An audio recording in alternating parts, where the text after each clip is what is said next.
They tied the plastic bag at the top.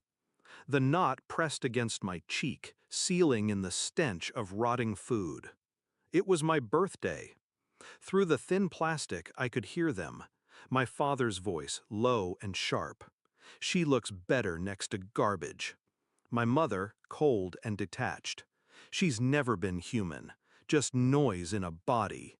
And my sister, laughing like it was all a game. Leave her out for the dogs. Their footsteps faded. The lid of the bin slammed shut. Darkness. Silence. Except for my own breathing. Steady, controlled. They thought I'd panic. They thought they were breaking me. What they didn't know was that this wasn't the first time I'd been in the dark, and I had already been planning for months. The truth? I had been a shadow in my own house for years. No photos of me on the walls. No good nights or good mornings. Only chores, insults, and the occasional meal if they remembered. But I didn't start plotting revenge until I noticed the money. It was 3 years ago. My father got a sudden promotion, but nothing in the house improved. Bills piled up, food got cheaper, their clothes got more expensive. One night, I saw my sister sneaking envelopes from his desk to her room. Thick envelopes. Cash. The next day, I checked the desk when they were out. Inside was a black ledger filled with names and numbers, payments, bribes, deals that would ruin him if exposed. I didn't confront them. I didn't cry. I didn't even let them know I'd seen it. I just started collecting. Step 1, make copies. Every page of that ledger, scanned, stored on encrypted drives in 3 separate locations. Hidden under floorboards, in a library book no one would borrow, and in a friend's apartment they didn't know existed. Step 2, track movements. Every business trip, every late-night meeting, every unexplained deposit. I followed from a distance, sometimes in person, sometimes through cameras I installed myself, cheap ones hidden in light fixtures and smoke alarms. Step 3, wait for my moment. I knew one would come, and it came today. When they shoved me into that garbage bag, I didn't resist. I let them feel powerful. I let them think I was helpless.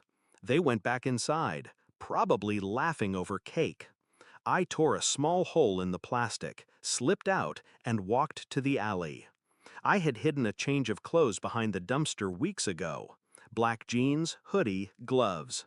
In the pocket was my phone, fully charged, already queued with messages. I sent the first wave.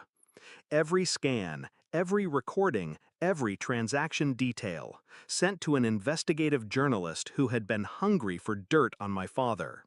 The second wave went to the tax department.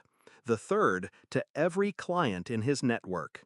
Within minutes, his empire began to bleed. By the time I reached the street, I could already hear his voice from the open kitchen window, shouting. Panic. My sister's tone, no longer mocking, but shrill and frantic. The phone ringing over and over. My mother's voice, pleading now. I didn't go in through the front. I went around to the back door, quiet as a shadow. I stepped inside, leaning against the frame like I had all the time in the world. They turned to look at me. No one spoke. I could see the realization in my father's eyes. The ledger, the photos, the recordings. He knew. They all knew. Happy birthday to me, I said softly.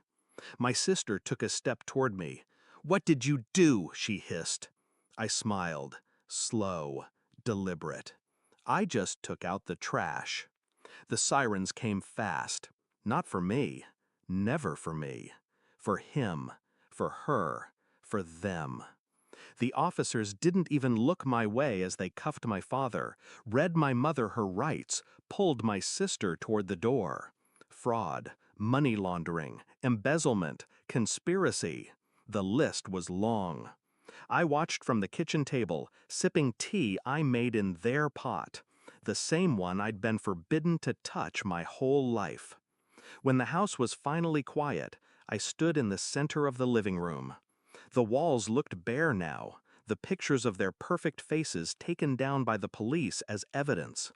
The carpet smelled of old coffee and dust. I felt lighter. They had tried to bury me in the dark, but I had learned to see in it. They wanted me gone. Instead, I erased them. And as I locked the door behind me, I thought, trash doesn't stay on the curb forever.